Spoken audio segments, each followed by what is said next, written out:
C'entro anch'io, c'entro anch'io. Amici, ben ritrovati a un nuovo appuntamento di Centro Anch'io. Siamo in Corsetto Sant'Agata e alle nostre spalle la chiesa dedicata a Sant'Agata. C'entro anch'io.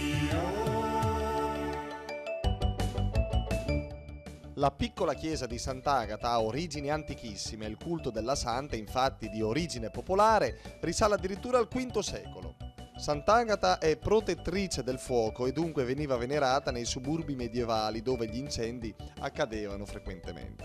La prima chiesa paleocristiana venne costruita probabilmente in epoca longobarda nell'area del Cordusio, cioè la Curia Ducis, la sede politico-amministrativa dei duchi longobardi che amministravano la città.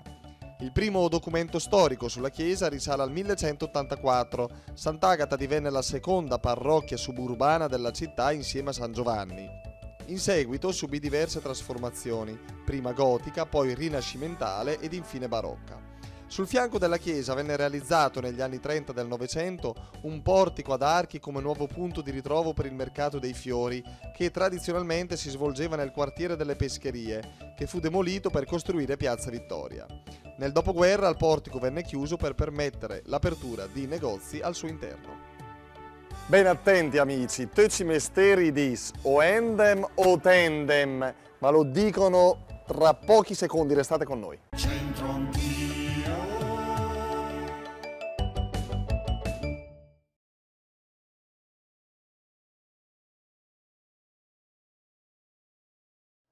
E siamo di nuovo qui, sulle scale della chiesa di Sant'Agata. Teci mesteri idis o endem o tendem.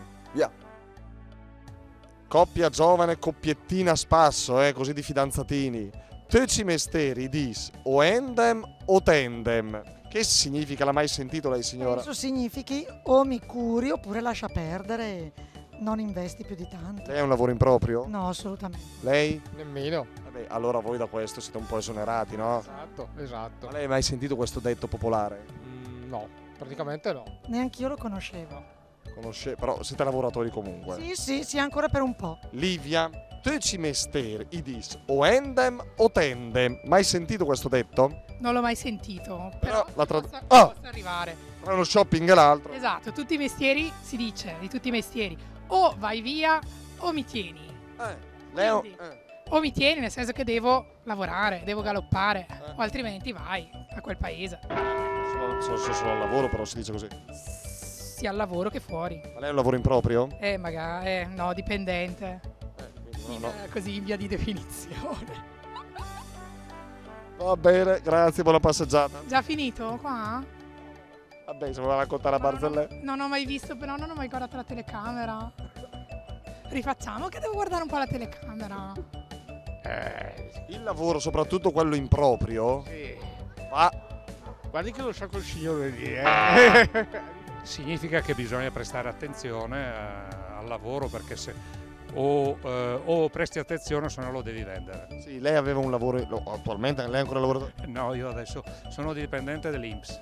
Ecco, quindi lei... Fruisco di ciò che l'INPS mi elargisce tutti i mesi. Ma lei prima aveva un lavoro improprio? No, lavoravo conto terzi. Quindi siamo un po', lei è un po' stato escluso insomma da questa cosa della Orao End.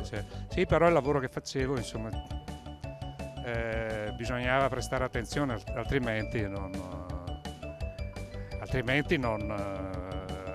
non potevi fruire del lavoro che facevi, insomma. Certo. Tendem o tendem. Bene, grazie. Vendem o vendimi o Tendem o endem o tendem? O tienimi. Quindi che significherà secondo voi questo detto? Il mester o endem o tendem? Soprattutto magari chi ha un lavoro improprio. Ah, ecco, forse. No, non ho idea. Bene amici, chiudiamo anche questa puntata di Centro Anch'io qui sulle scale della chiesa di Sant'Agata. Teci mesteri dis o endem o tendem.